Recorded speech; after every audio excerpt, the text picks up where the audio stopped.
So on the 22nd and the 23rd, we can see a little bit of the 24th there too. Let's just focus on the 22nd on top there. So on the 22nd, again, Moon in Capricorn sextiles Venus in Pisces.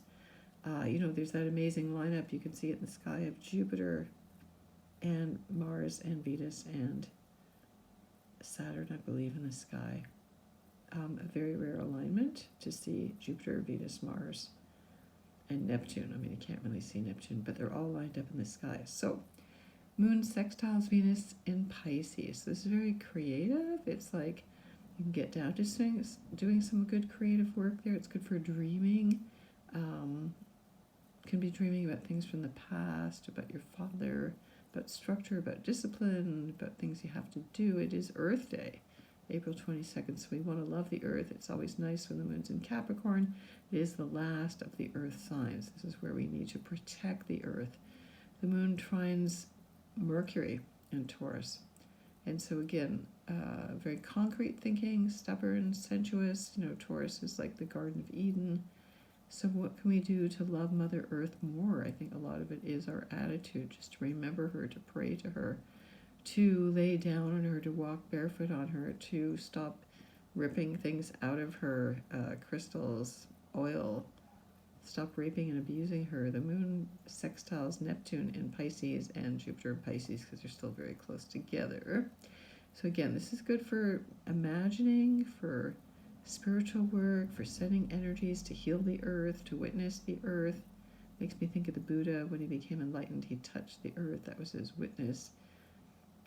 So you want to plan, dream, concrete, long-term goals, ones that you're going to get the discipline to make happen. Okay, it's also dreaming about your soulmate or dreaming about some career, long-term goal, something like that. Moon conjuncts Pluto.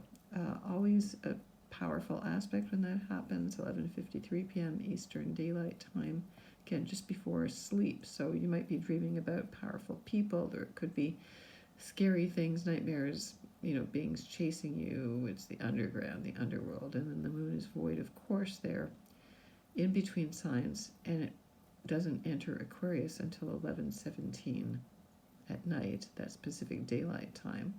So when the moon is void, of course, it's a kind of null void, just do mundane thing kind of time, not the time to start anything new.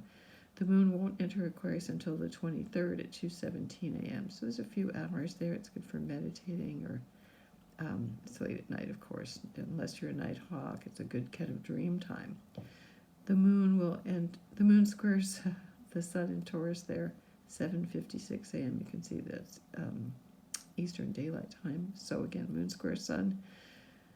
They're moving up to their next big aspect. And then the moon sextiles Chiron in Aries. Again, opening that wounding, that vulnerability, thinking about it more abstractly or being able to communicate it. Of course, that's in, again, Pacific Daylight Time. It's a very light aspect there on the 23rd. There's really not much going on except that square to Uranus, which could be a big kind of bump. Uranus, of course, rules the stock market right now. The sun's in Taurus, bull markets. Christ rules the internet. Cryptocurrencies can be good for that. And then the moon sextiles Uranus and Taurus again. So good for crypto markets. And again, those aspects don't happen until the 24th. So let's go down and look at the 24th here. Repeat of those aspects from the day before in Pacific Daylight Time again. Aquarius moon sextiles Chiron and Aries. So they're both kind of active signs. Detachment about wounds, could be seeming a bit cold or just defensive. Again, Aquarius moon squaring Uranus and Taurus. Good for doing any kind of innovative or organizational management. Again, paying attention to how you feel. But the crypto market, again, that can be a good boost. Squares, hard aspects can be good too. Mercury squares Saturn in Aquarius. So again, Mercury in Taurus is a very in the body, very sensuous.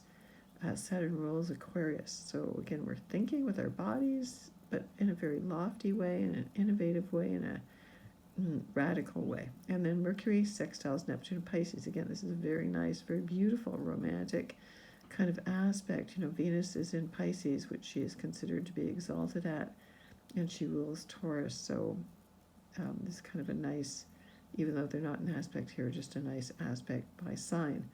So think about your dreams, draw them, paint them, make love, write poetry, all of that stuff. And then the moon conjuncts Saturn. So that brings the energy down to earth. Again, there can be issues with families, with fathers, with responsibilities at that time. And you can do it without getting too emotional about it. Aquarius has its really positive uses. Then the moon squares Mercury and Taurus late at night. Again, this is on Sunday, the 24th. Time to get practical. Again, that lofty idealism, that really Aquarius is kind of that ideal of the human.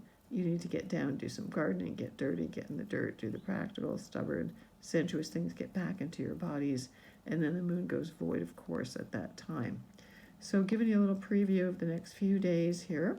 If you want to get in touch with me, I'm at tarottarot.com. I've got some things I'm working on. So get in touch with me there. I'm on Instagram. I'm on TikTok. I'm on Twitter. I'm on Facebook sometimes too. Okay, sending you many blessings.